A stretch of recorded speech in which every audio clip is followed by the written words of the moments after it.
You're listening to the Clutter Fairy Weekly, a weekly webcast and podcast brought to you by the Clutter Fairy in Houston, Texas. If you'd like to participate in one of our live webcasts, please visit cfhou.com/weekly. You'll find a calendar of upcoming webcasts, as well as instructions for joining the Zoom meeting via the app or by phone. We'd love to see you. That URL again is cfhou.com/weekly. Now here's the weekly episode. Enjoy.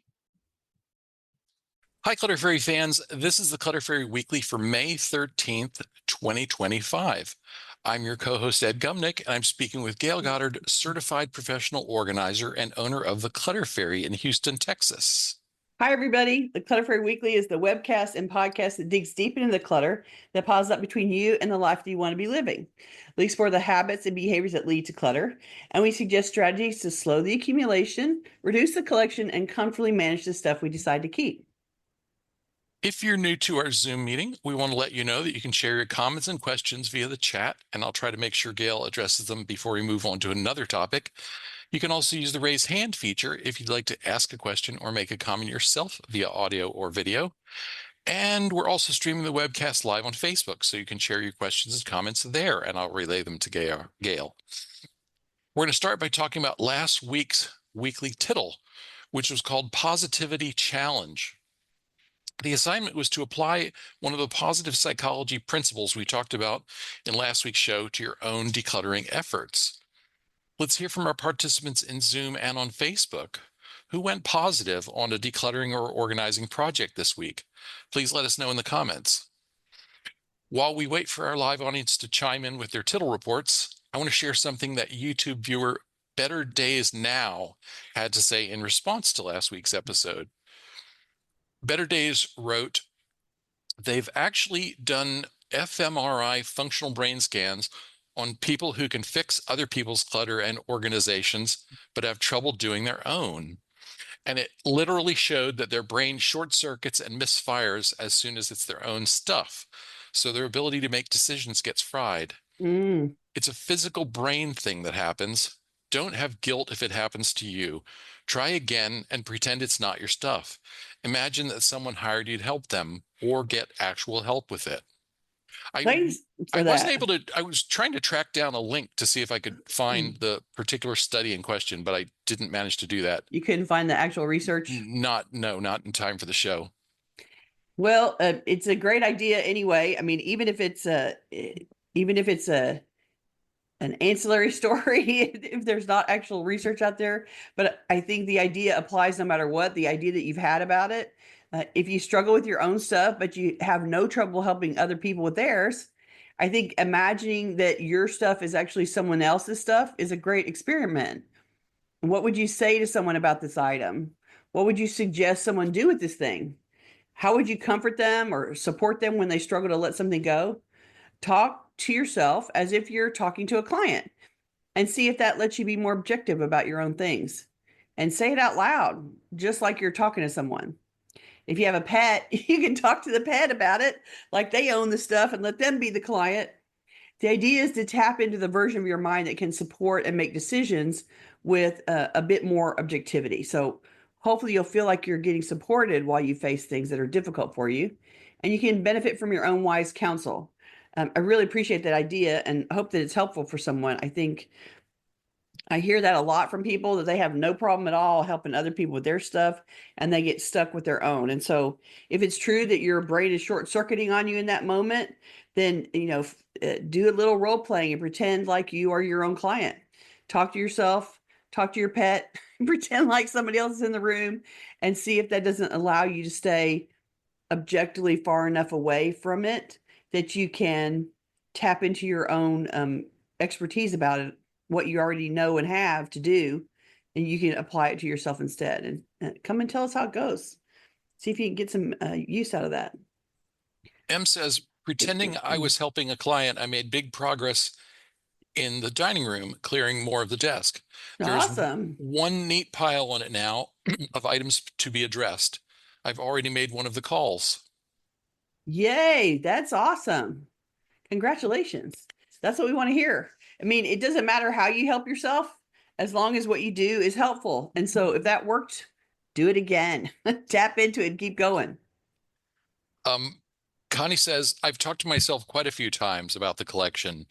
You are mad, woman. Don't shame yourself. It's okay. You can have your collection and you can have the thing you love. And, I'm never trying to talk somebody out of their collection. I'm only talking to somebody about how to mitigate that collection and have it be a manageable size and take up a reasonable amount of space so that it fits better into your life and your space.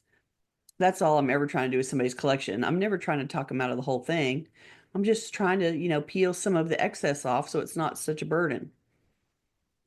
May says, I placed a very large stack of unread magazines over to my non-cluttering neighbors when they were out, anonymously. She's my Oh, friend. She's my friend. So okay. she says she's my friend. Yeah. That's good. It's okay to dump your stuff on friends as long as you know they wouldn't be offended by it, I guess. Well, and as long as you have no investment in what they do with it, which is the Right. important part. Right. If that's how it gets in recycling because you let her put it in recycling, that's okay. Ginger says, positivity and decluttering. I reminded myself of our vision for our home. We have Mm. just enough of useful items we like to use. That's the vision in quotations. We have just enough of useful items we like to use. I want to repeat that. I went around the kitchen and pitched things: old drink can holders, plastic food storage, old dish towels, etc. And ended up with just enough, exactly what you needed, no compromise in functionality, right? And so I think that's a great way to think of it. And it sounds like you were really successful at it. So congrats. Yay. We're clapping for you. M commented on Connie's comment and said, I've done that too, but have changed it to, you are behaving like a mad woman. That's an important distinction. Yes, You it know, is. It it's is. consider the behavior, not who you are. Exactly. This clutter is not who you are. This collection is just some It's just problematic behavior, it's just some an activity. unproductive behavior. It's Um, just a little it's just a little moment of your time. Jane says, to push myself to get the donations out, I reminded myself of the space it would clear. That's very Ooh. motivating for me. Yes, very good. And good that you figured out what motivates you well. And keep using that. That's awesome. Isn't it surprising when you see floor? I mean, the project that I did this weekend, like the almost the entire floor was covered when we started. And when we were done, of course, you can see it all again. And it's so soothing to see a blank floor in front of you that you can walk on without feeling like, what am I about to crush underfoot? What am I going to trip on? What is going to get in my way and prevent me from moving or doing? And suddenly you have all this clear space that you can move around in, and it's very releasing, it's very relieving, it's very freeing to not feel like I'm stumbling through a minefield. And I'm glad that you were able to do it. Congrats. Okay, let's get on with our main topics. We have a Plural, right? series of topics today. Right. Three that we definitely plan to cover, and some more prepared. We'll see if we get there. Moving is a big hassle, but are there also good parts? How do we deal with regret over things that we've discarded? How can we make spaces in our homes that we tend to avoid more inviting? Today, we're going to attempt to answer these viewer and listener questions and more. Let's see. So the first inspiration came to us from an anonymous survey respondent on a previous show who asked, any suggestions to make a room more inviting, or questions to ask oneself about avoidance? The survey, this was the previous survey. This survey has made me realize that we are very centralized to the living room and don't really like the dining area or office spaces.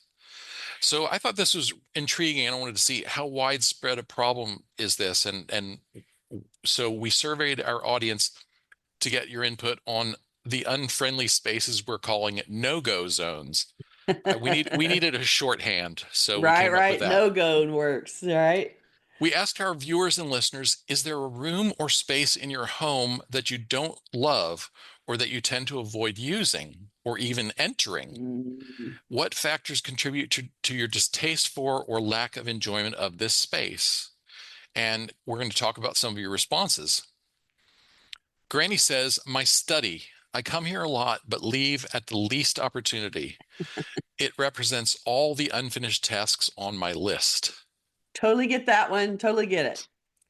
If the room feels like that's where you have to address all the things you'd rather not deal with, then the room becomes a place to avoid. The thing is, it's not the room that's really the problem. It's what you're avoiding having to deal with. If you stay out of a room because it reminds you of undone tasks, then the thing that you have to deal with is how you manage your tasks and how you can begin addressing them to reduce your discomfort into dealing with them. Remember our joke a couple weeks ago about the Museum of Unpleasant Adulting? When when a room becomes the Museum of Unpleasant Adulting, where you go to do stuff that you hate doing, then it's not really the room, it's the adulting you'd rather avoid doing. So I can't really make those things less unpleasant for you, but you can do things to make it more comfortable for yourself while you do them. You can add music that you like, make sure you have drinks or snacks you prefer, play a TV show you like in the background. You can set a timer and take a break at regular intervals to walk outside for a bit or to stretch or to make a call to a friend. Give yourself support that you enjoy while you're doing things that annoy you. And it really does help. I play really energetic dancing music and sing along to songs that I like as a way to make it more fun for myself. There's ways for you to comfort yourself and support yourself while you're doing things that you don't really want to do. And it is part of being an adult that sometimes we have to do stuff that we would rather avoid, like the plague, and yet we still have to get the refrigerator repaired. Like there's still things that have to get done. And so I think though, if you're actively having if the room is the place where you actively do your unpleasant adulting, it's mm. not a museum of unpleasant adulting, it's the Institute for Unpleasant Adulting. It has now been converted to the Institute of Unpleasant Adulting. Because this is where the unpleasant adulting continues to happen. I think also you need to do anything you can to make that space as friendly as possible. And Besides music, comfortable. yeah, make sure that you have a comfortable chair, make sure that you have good light, pay attention to all the little details. Like, yeah, I have to do the tedious work of paying the bills. I have to I have to do file my taxes. I have to. yeah, I have to dig through the mountains of old paper, but Mhm, the space can be made more conducive to it. mhm. And like I said, I can't take your tasks away if you actually have to do them in your life, but you can be kind to yourself while you do them. And the idea of setting a timer around it, and so I'm going to work for 25 minutes and take a 5-minute break, or I'm going to look for 90 minutes and take a 15-minute break, or I'm going to work for 2 hours and then go have a lunch break and then come back and work for another hour. Like you can do things to make it more palatable to you and ask for support for the things that you're struggling with, and recognizing that if you come to these things with fear or doubt or worry, um, finding somebody to talk to about it and to coach you about it might make it easier for you. Sometimes we get stuck and frozen in, I don't know what to do about that. And then you sit around and wait to figure out what to do when you know you don't know. And so there's a pivot point where you should ask for advice and guidance. And just having asked those questions and maybe getting feedback from a couple of people will help you decide how you want to handle it, because you've gotten some input from somebody else to support you. And so I think that recognizing that we sometimes have to do things we don't feel qualified to do, or we don't feel like we're prepared to do, or we feel scared to do. And that's all emotions. It's not the task, it's our emotions around the task. And so recognizing that we need support around that, and we need some emotional support, and we need some actual practical guidance maybe to deal with things, is part of taking care of yourself and making that feel better. And maybe the problem with the room that and the reason you hate going into it is the obvious one. It's gotten too cluttered, and now it looks like this big project that you have to do, and nobody wants to stay in the project or do the project. It's like, yeah, I can't fix that for you either, except to coach you through going about the work of dealing with it and making it straighten up so that you don't feel so overwhelmed by it. And then that's what, basically all of our podcast episodes are about is how to tackle that room that feels overwhelming and is shutting you down. And so go find some of those episodes and get yourself going on it.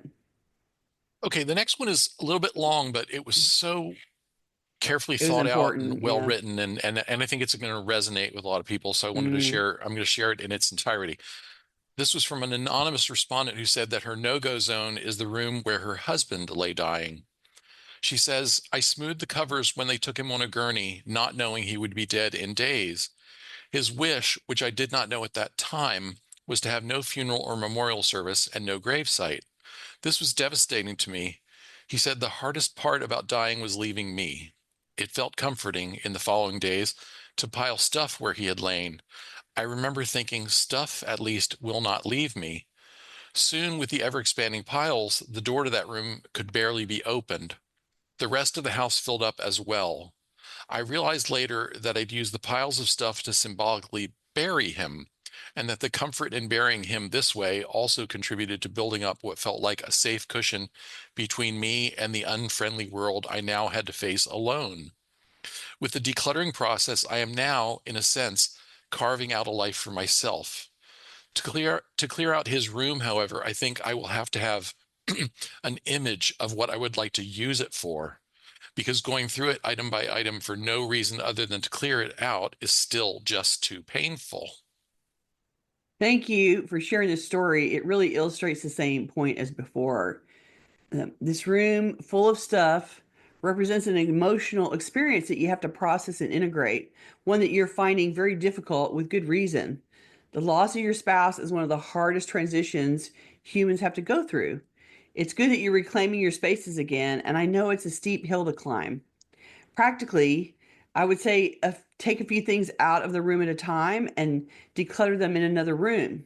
Right now, the room's really charged for you, and it might be easier if you remove items for processing outside of it. At some point, you'll have done enough that you can start visioning how you might repurpose the room into something else. You don't have to know exactly what you're going to do with the room yet. You just know that you're going to remake the room into something that feels good for you. And as you remove items, you can contemplate what might be the warm and inviting thing to do there, and see what ideas you can come up with as you work. Everyone who loses a spouse spends a lot of time grieving and in integrating that loss into their life, and part of it becomes, okay, now it's not our house anymore, it's my house. And what do I want to do differently here? How do I want to be different? And for you in particular, it's this one room that you have to reclaim as part of your new life. And I'm sorry that it still feels like this sad place that you have to face alone. And I hope that you are also taking care of yourself around that in reaching out and spending time with friends and doing things with people who can help you build your new life as uh, someone living without their spouse anymore, and get some support around that as well. It is a hard process to integrate that loss, and adjusting the house to reflect that you are having a new life and it doesn't involve having a spouse, and this is where you are now, is is part of the journey. And it's a hard road to walk, but it is possible. And if you're already working on other parts of your house, I know that you can do this room too. And I hope that you will, do whatever you need to do to support yourself through that and reclaim the space to something positive. And you can memorialize him some way yourself, even if he didn't want to have all of that stuff. Um, you still have the right to grieve and memorialize him the way that you need to. And so maybe you can contemplate creating a memorial process for yourself maybe sharing with some friends, maybe having an evening where you ask people to come and sit with you and talk about him, something that allows you to feel like you got to have an event that was about goodbye, even if he didn't want to have the traditional experiences around his death. You are entitled to have some kind of um, process that allows you to feel like you're honoring the death um, And life. and life Yeah, yeah. of him, and how you want to think, how you want to process that yourself. And so um, he made his choices about what he wants, and you can make your choices about what you want.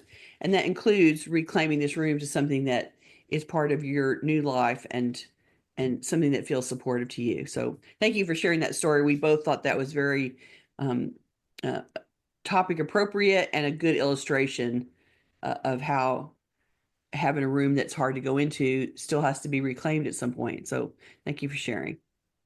Okay, Jane says the den and garage are the no-go zones. They're the least orderly, and where things not used go to quarantine before they are trashed, recycled, or donated.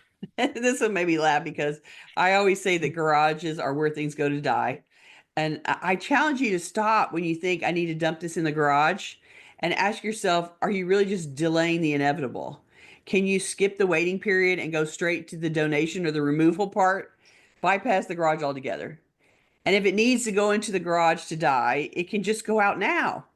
And the only way to clear up the garage is to face the final distribution of whatever's in there. So if you have put a whole bunch of things in there and not made the final decisions about it, you're going to have to go in and make the final decisions about it. And you don't have to do it all at once, of course, but commit to dealing with portions of it at a time, one day a week, maybe for a few hours until you've reclaimed it. Digging into the whole thing is bound to be something that ends in tears, even metaphorically.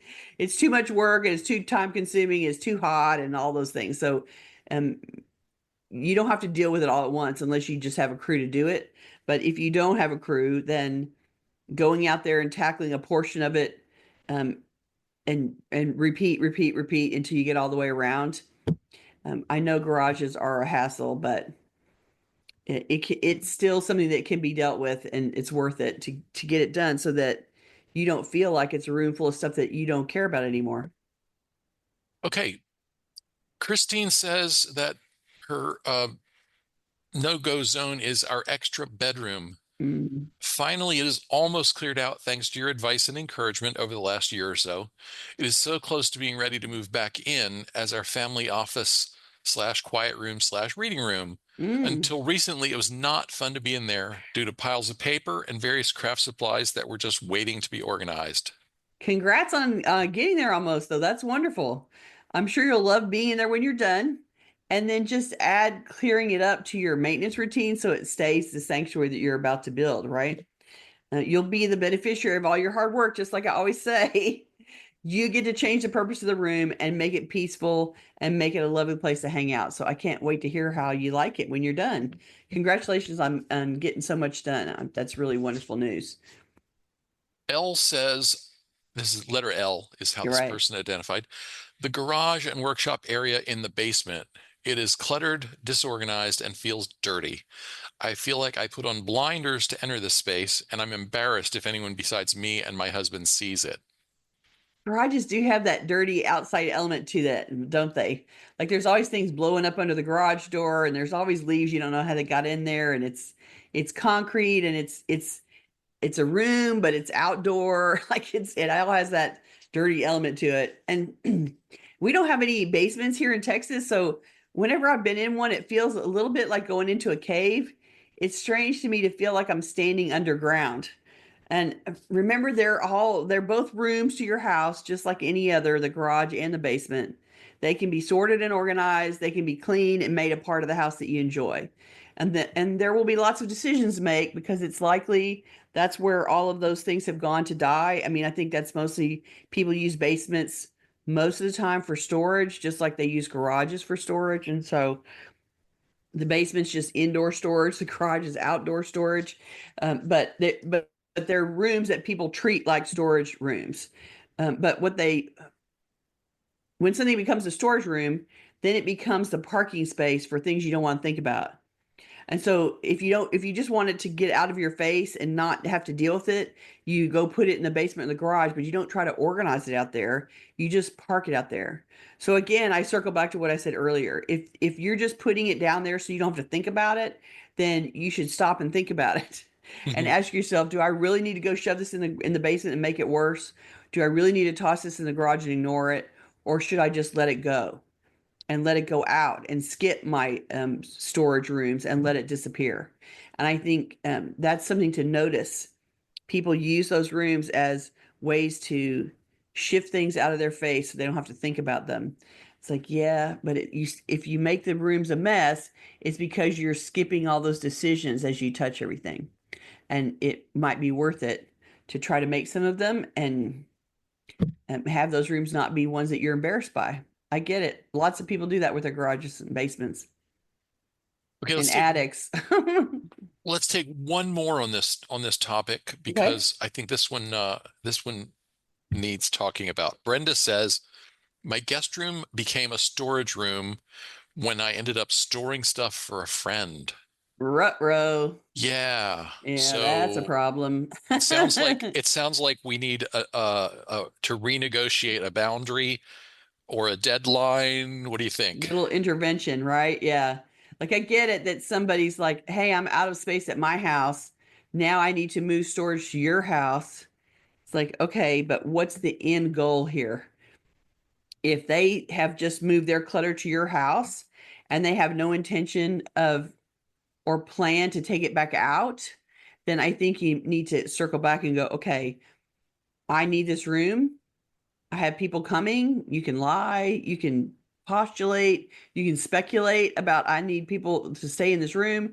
Therefore, I can't store this stuff for you anymore. You need to come up with a new solution. And it's not unreasonable to say, yeah, okay, I need my own space back. And you don't have to justify it to them. You can just declare, I can't store it anymore. Please come take it back and do what you need to do with it somewhere else. And it may be that you were the solution they came up with instead of actually dealing with it. Mhm. Or it may be that they moved out, they had to downsize, something happened, there was a disaster, there was an emergency, and stuff ended up in your house. But it's not unreasonable for you to circle back and go, okay, the emergency is over, the circumstances behind us, and please come and take your things back. I'm assuming that it's been a while, or you wouldn't have considered it as a topic today. It wouldn't be something that happened this week that you would talk about. So I'm guessing it's time to revisit with that friend and go, yeah, thanks. I need my room back. Can you please come take your stuff? And Yeah. it doesn't really matter whether they are annoyed by that or not. I'm sure they find your house an easy, free, out of their face. They don't have to think about it storage solution. And it's no different than the kids leaving a bunch of stuff behind when they leave the house. Like, yeah, y'all don't live here anymore. Take your stuff and be gone. Well, and playing devil's advocate, the friend may have sort of forgotten that stuff. Mm-hmm. It's out of sight, it may Out be of sight, out out of of mind, mind. and they may just need a gentle, compassionate reminder. Oh yeah, I'm still storing this stuff for you. Um, And it's making my what guest room unusable, what's our timetable? right? What's the Okay, plan? couple of quick comments, and then we'll move on. Okay. Still on this topic, C says, I refuse to put anything in attic anymore unless I know it's coming down for a purpose or holiday later. Mm-hmm. And in Texas in particular, if it goes in the attic, it's 130 degrees during the summer up there. Like it is not a cool and dark space to store things, and so it is definitely going to get crunchy and die up there. It is a lot. It better be worth it to put it in the attic because it's going to be toasted up there. Jane says, since I've been working on the garage, I'm less inclined to put things out there. Excellent, That right? that basically means that most of what's out there either gets used or has timed out. There you go. Good job. And that's right. I mean, it's true for the garage like it is for any space. Once you start reorganizing a space, you are much less likely to be comfortable with it getting messy again. It'll start to bug you sooner rather than later. And the same will be true in the garage. So good job. Good job that you're working on it. Okay, Brenda expanded on what she said. She has said in the chat, friend was leaving town. Her companion refused to do a U-Haul back. So that's she left stuff behind in a move. Hmm. So now she doesn't even live near you. And yeah, it's time for her to decide whether it's worth Having it solving the shipped, problem, having it yeah, shipped, or coming down there and, driving it away herself. Like she's got to make a plan because having it stay in your house forever, not a good solution. okay, Clearly, she's not using it. If she doesn't live near you, she's not touching any of that stuff. So right. it's got to go. All right, let's move on because we have two more questions we want to talk about. Okay. Carla asked, "What's the best part of moving? We know the hassles, but there must be something good also." And I sort of imagine she directed this at us since we have both been talking about our recent Moving. moves. Yeah, exactly. Yeah. So Ed and I talked about this, and he said the worst thing about moving is it disrupts your life. And the best thing about moving is it disrupts your life.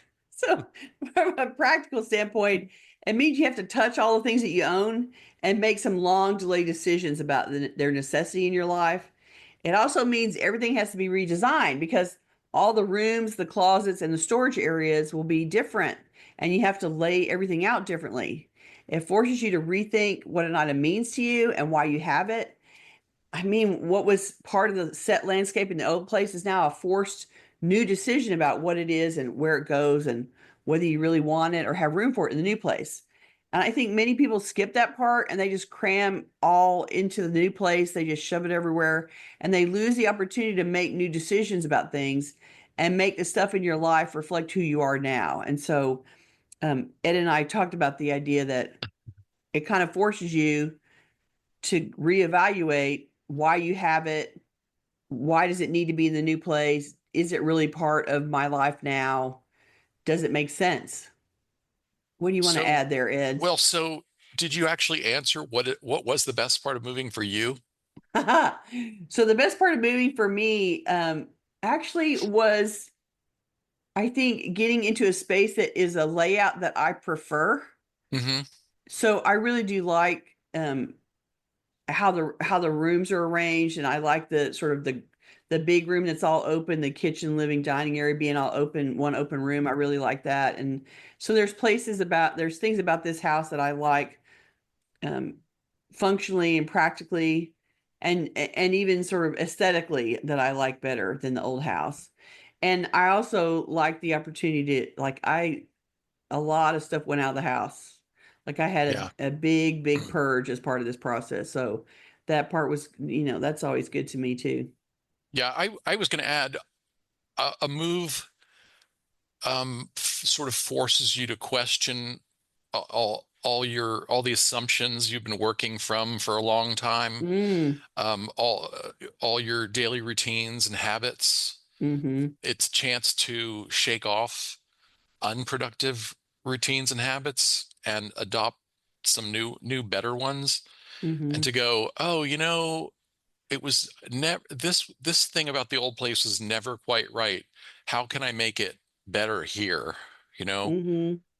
I'm going to have better lighting to draw in this place.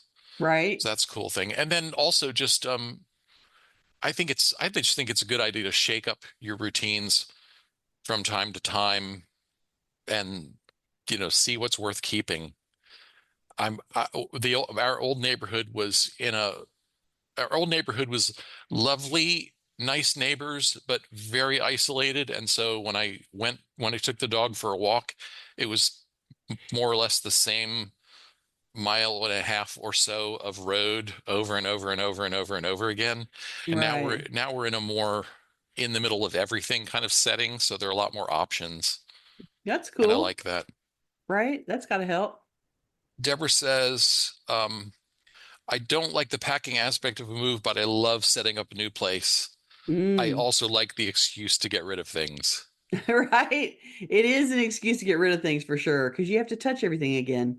Yeah. And sometimes you look at it and go, why did I bring that? And let it go. Well, and I will. wouldn't say this was, I mean, best is a word that can you could take a lot of different ways. And so Mm. I wouldn't say it was the most fun part of moving, but it certainly was a beneficial part of moving that this time it sort of forced me to confront stuff that I have ignored for several previous moves. Mm. We just said, yeah, we can't keep storing all this old paper. Well, and the things that and that's the we hide stuff, right? We go Yeah. into our house and we put things away and then we forget about it. And moving makes you dig out all those dark corners and bring everything out. And you did the same thing with that paper. It's like, yeah, Yeah. here we are picking up this box again. And so maybe I should let go of that instead and stop carrying this box around and hiding it somewhere. And I think we do that about a lot of stuff because we go and put things away so that we can ignore it again.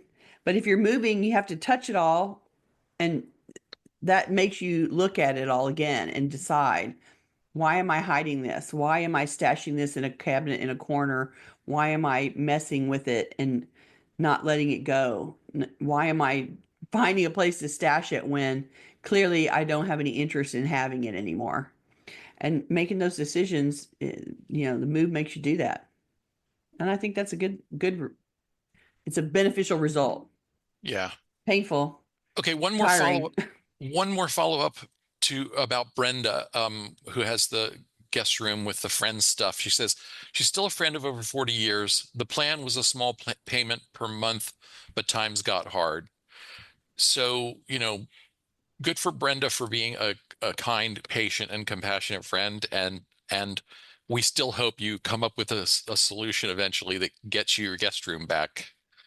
Well, because, you have become this temporary storage unit. Even if she'd been able to pay you, you've still lost the use of your room because you've converted it to be a guest room for her. I mean, a storage room for her. And so I think that you have every right to say, I don't want to be a storage unit anymore. I want my guest room back, and let's figure out a solution. And maybe it's that you go through the stuff with her on the phone and get her agreement to donate it. Like, you help her declutter it because it's all there.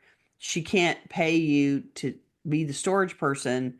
So maybe it's like, okay, And then you're ship my the most friend, and precious stuff. yeah, I'll ship you a few things, and and then the rest of this stuff is ready to go to donation. Like, I need my room back. And it's not an unreasonable thing. Like, you've helped her as your friend for a while, and now you don't want to be a storage room anymore. Like, and she's not even able to honor the small payment to mitigate the fact that you've lost the room. And so I think you've done right by your friend, and she now needs to um, return the favor and deal with it and help you reclaim your room.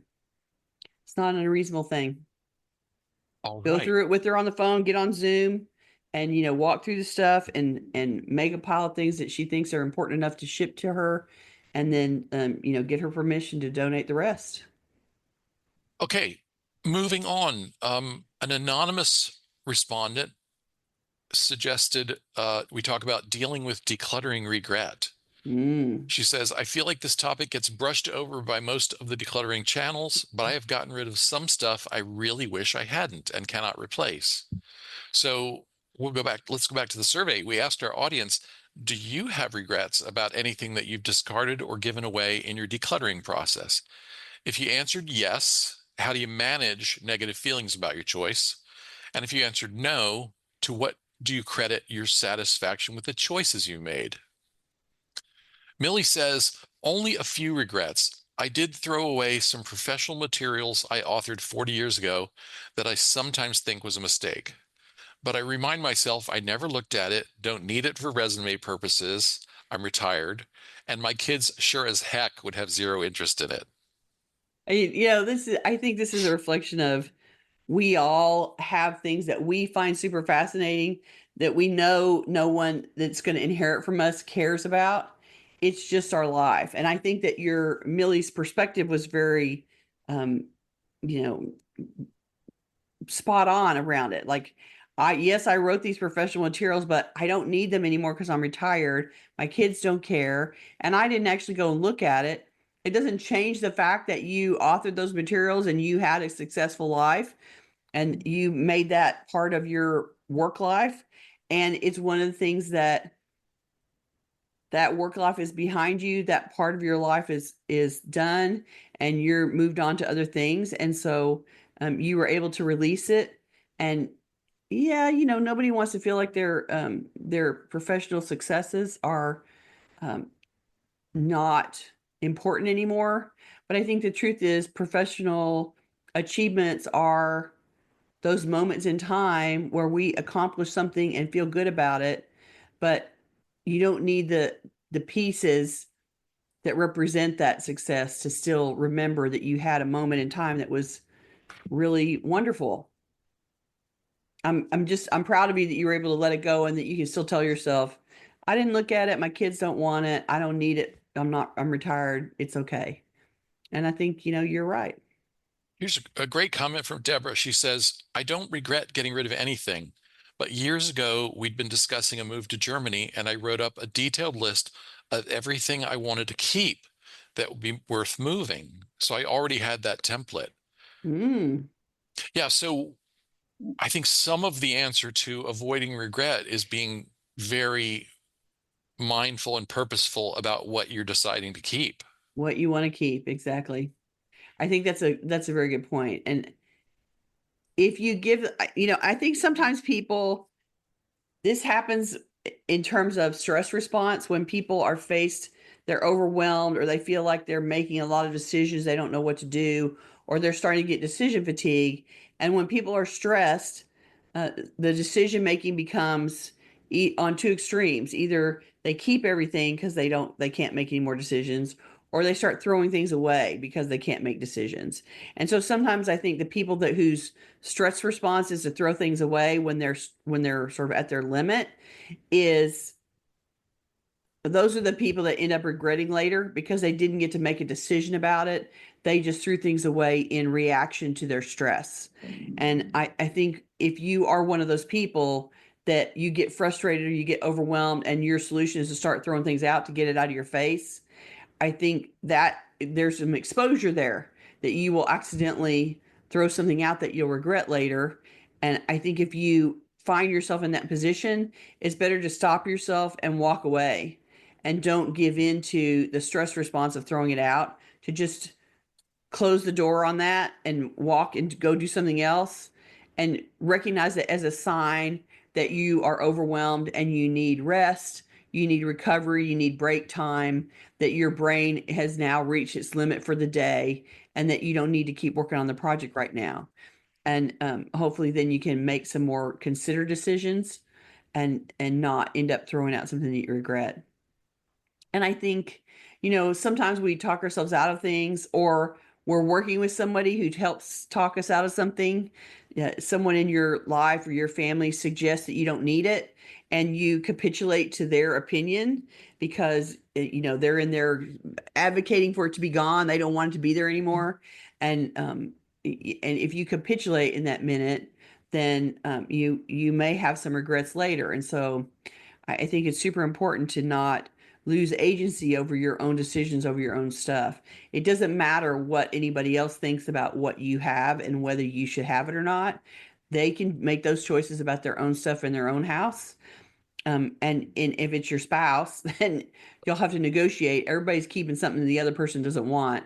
And there has to be room for that, that everybody gets to make their decisions about their own stuff. And your part in that is you may be keeping something that is bothering them or is in their way or is um, taking up more space than makes sense.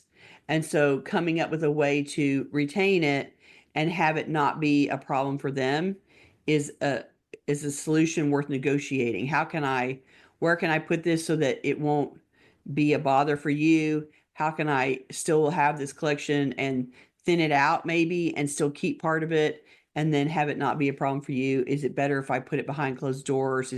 Blah, blah, blah. So there's some negotiating around that to be done with the person you're living with. And then if you're getting that suggestion from somebody that doesn't live with you, then you just have to be able to say, yeah, you do what you want to do in your house. And here in my house, I still want this and I don't have to justify it. It's my stuff. And if you've asked them to help you and you are resisting the help, then that's another conversation to have. But you still get to make all your own choices about what stays and what goes. So keep that in mind. All right. An anonymous survey respondent said, I don't regret anything I have given away. I try to give away in batches that make a difference but aren't huge. I also pack up my stuff and leave it sitting either in my SUV or bedroom for a few days, not too many days. If I think I will regret decluttering it, I take it out of the giveaway pile and think about it some more. I think that's great. You're giving yourself a little, like you stage it for donation, The but farewell tour. right, you give it a little pause before you let go of it actually, so that if, you give it away today and you wake up tomorrow or the next day and go, oh, really should have kept that thing, then you can go pluck it back out before you give it away. And sometimes I have people, they tell me to take it away, and then before the appointment's over, they tell me to bring it back. Like they rethink it. And that's okay. You can do that. And if you need a little timeout, if it needs to sit in the corner for a few days before you decide to take it, just so you can make sure, you can be sure, go ahead. I would resist repawing through everything in the donation pile. Don't let refondling everything be help you keep it all. I think it's important to you put it in the pile, and if you're away from it and you think about it and worry about an item, then go extract that item that you're thinking about and worrying about. But if you're not thinking about the stuff that's in there anymore and it's not bothering you after a couple of days, I think it's okay to go let it go. And I will also say we all have probably given away one or two things that we were sorry that we lost. And life isn't perfect, and we have to accept a little bit of sometimes we make a mistake.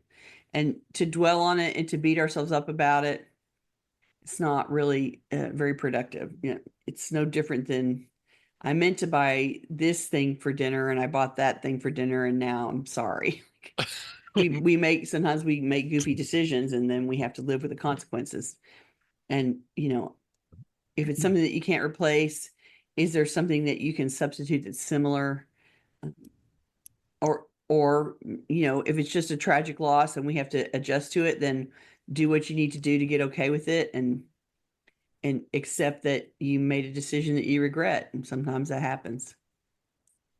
Brenda B says, yes, I have some regrets with things I have decluttered. I used to dwell on the things I gave away, but have since realized that I just can't keep everything.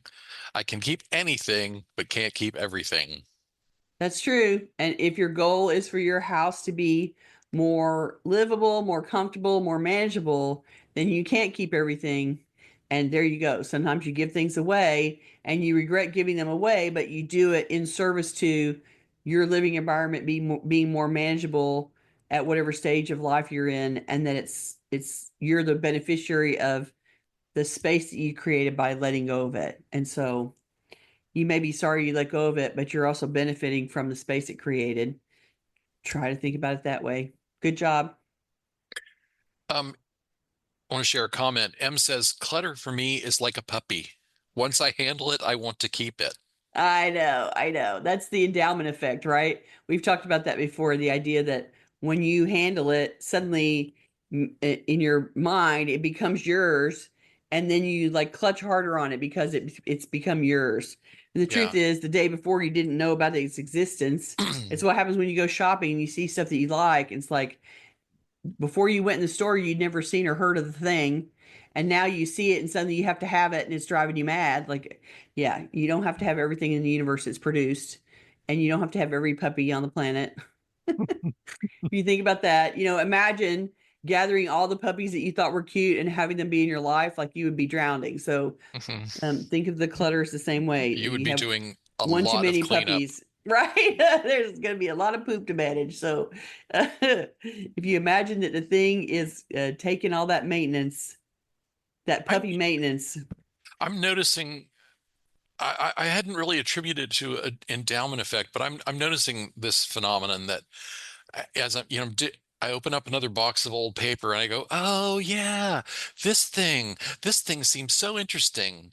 This thing really seemed cool. I can't, yes, I must save this and read it or refer to it or something. And then I have to just yank myself back to reality and say, okay, but you never went and dug it out of the box in the basement where it lived for the last 4 years. Right. Never at one time did you even so much as give a thought to this thing.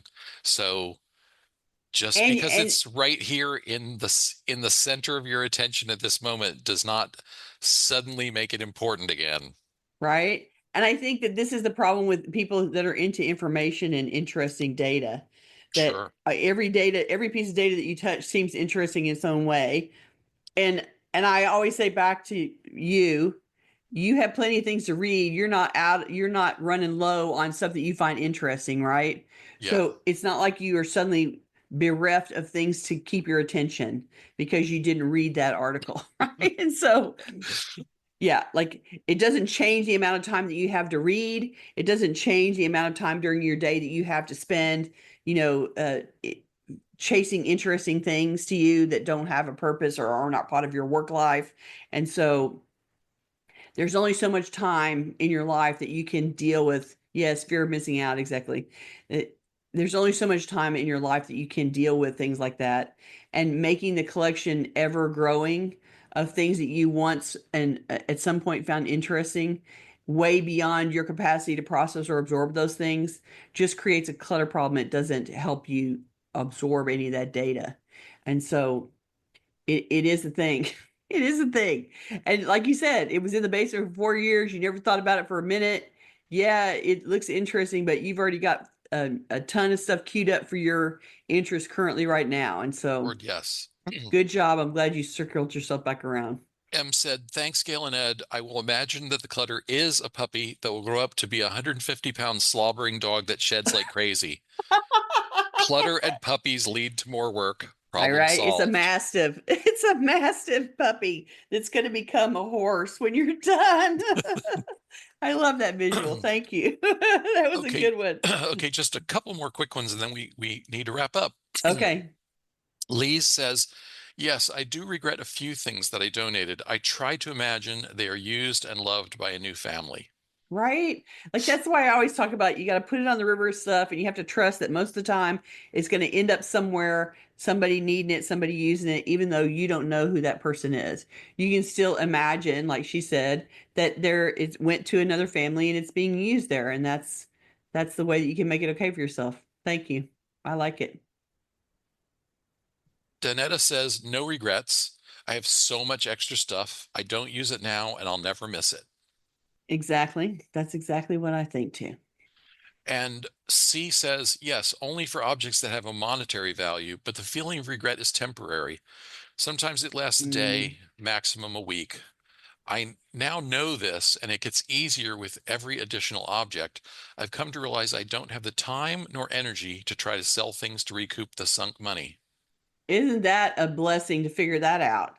That, it does take it's a hassle to turn something into money and it requires doing things online or taking it someplace or, jumping through the hoops to put it in a resale store or trying to field emails when you put something out to be sold online. And so much work. And if you don't have any interest in doing that, it's not worth the work. It's too much of a hassle. And so great for you to figure out. Yeah, the loss of the perceived monetary value is temporary, and it doesn't last very long, and it gets better with repetition. And so, good for you. I'm glad you figured that out and made that connection. And in the meantime, you're releasing things and making your life more comfortable. That's great. Okay, we are just about out of time. I want to let everyone know that we'll be back next week, Tuesday, May 20th at the usual time. And we're going to talk about renovations. We're going to talk about the renovations people choose to do and the renovations that are forced upon us. And we're going to talk about how they complicate the problem of clutter and what you can do to mitigate that situation. watch your email for an announcement. Gayle, why don't you give us the title? Okay, the weekly title is Revisiting the No-Go Zone. This week's assignment is to take a more thorough look at your no-go zone with a view towards removing the obstacles that keep you from enjoying the space. In the survey for this week's show, we asked our audience, is there a room or a space in your home that you don't love or that you tend to avoid using or even entering, which I hear a lot, actually. What factors contribute to your distaste for or lack of enjoyment of this space? Please answer this question if you haven't already done so. Reflect on the negative emotions that the room brings up for you. Jot down a few words or phrases that capture the feelings and the experiences that make the space undesirable and unwelcoming. Then write a statement or an affirmation that expresses how you would like to feel in this space. In an ideal situation, how would you use and enjoy the room? Now come up with a short list of action items to help you transform your no-go zone into a hell yeah space. What might you need to remove? What would you like to add? What routines do you need to shift? What new habits would you like to cultivate for using and enjoying the space? If you don't have a room or a space that you identify as a no-go zone, try applying this exercise to an area of your home that you'd like to enhance with improved functionality, a more efficient use of the space, more attractive decor, or just a better vibe. And then do that process and come back and tell us about it next week. We would love to hear about it. And thank you, Gayle, for catching my typo and reading correctly what I intended to type there. Okay. Good job. Good job. Thank you. If you're watching this on YouTube, we'd love for you to join us live. To get notifications about upcoming events, we invite you to join the meetup group by visiting cfhou.com/meetup. You can also follow us on Facebook by visiting cfhou.com/Facebook, or join our mailing list by visiting cfhou.com/subscribe. We love to hear from you, so please keep your comments, questions, and topic suggestions coming on YouTube, Facebook, or anywhere that you find us. You can always reach us through the website at clutterfairyhouston.com. Thanks everybody for joining us. I appreciate you so thoughtfully participating in our surveys. We always get such great insight and material from you guys to talk about, and everybody loves that personal story that we can all relate to each other around it. And so we really appreciate that you guys answer our surveys and give us stuff to play with. Thank you. And we encourage you to take a look at the survey results page on the website. Today's you can find at cfhou.com/results 255.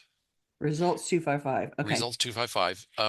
Yeah, it's Lots and interesting to read lots of everybody's good stuff. material. Yeah, people really had a lot to say about, especially about the no-go zones, about rooms that aren't working for whatever reason. Right.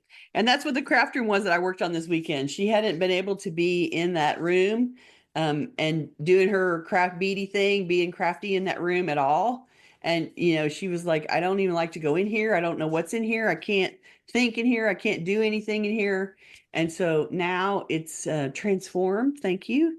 Clutter Fairy Magic has made it all a place where she would like to go in and do her crafting. And so I'm super excited for her. And it's a vision that you can have for whatever space that you feel like you can't go into and you can't face. You can reclaim that room and have it be a place that you really love instead. And that would be wonderful. Okay. All right. We will see you guys next week. Thank you. Bye-bye. Bye.